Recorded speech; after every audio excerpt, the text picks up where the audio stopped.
Seems a Kensan makes a rolling stop at a stop sign, and gets pulled over by a Lennox policeman. Guy hands the lawman his driver's license, insurance verification, plus his concealed carry permit.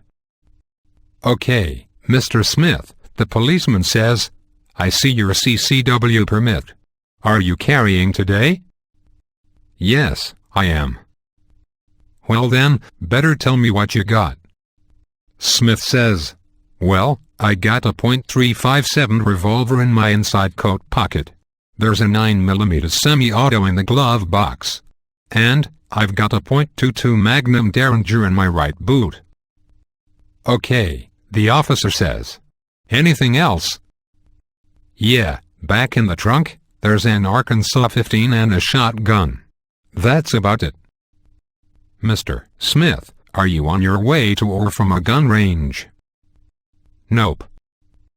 "Well then, what are you afraid of?" "Not one damn thing."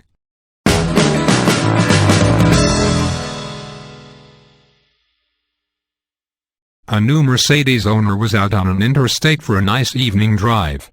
The top was down, the breeze was blowing through what was left of his hair, and he decided to open her up. As the needle jumped up to 80 miles per hour, he suddenly saw a flashing red and blue light behind him. "There ain't no way they can catch a Mercedes," he thought to himself, and opened her up further. The needle hit 90, 100, 110 and finally 120 with the light still behind him. "What in the world am I doing?" he thought, and pulled over. The cop came up to him, took his license without a word, and examined it and the car. "I've had a tough shift and this is my last pullover.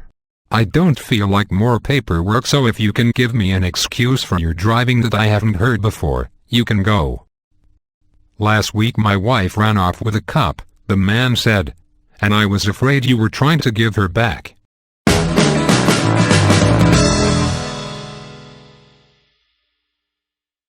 Returning home from work, a blonde was shocked to find her house ransacked and burglarized. She telephoned the police at once and reported the crime.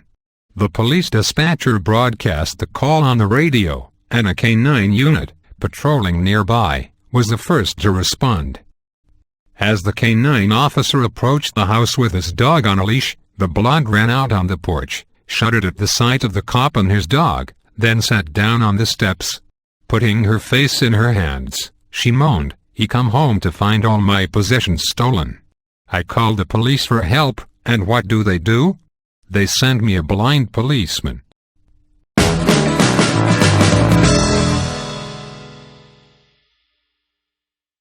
An elderly man is stopped by the police around 2 a.m. and is asked where he is going at this time of night.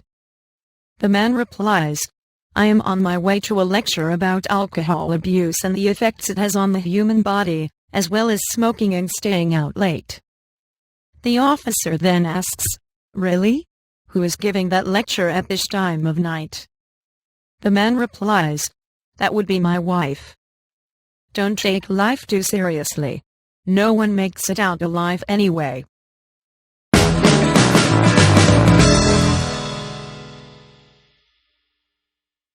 A farmer got pulled over by a state trooper for speeding, and the trooper started to lecture the farmer about his speed and, in general, began to throw his weight around to try to make the farmer uncomfortable. Finally, the trooper got around to writing out the ticket, and as he was doing that he kept swatting at some flies that were buzzing around his head. The farmer said, "Having some problems with circle flies there, are ya?" The trooper stopped writing the ticket and said, "Well yeah, if that's what they are, I never heard of circle flies." So the farmer says, "Well, circle flies are common on farms. See, they are called circle flies because they are almost always found circling around the back end of a horse." The trooper says, "Oh," and goes back to writing the ticket. Then after a minute he stops and says, "Hey, wait a minute, are you trying to call me a horse's ass?" The farmer says, "Oh no, officer. I have too much respect for law enforcement and police officers to even think about calling you a horse's ass." The trooper says, "Well, that's a good thing," and goes back to writing the ticket. After a long pause, The farmer says, "Hard to fool them flies though."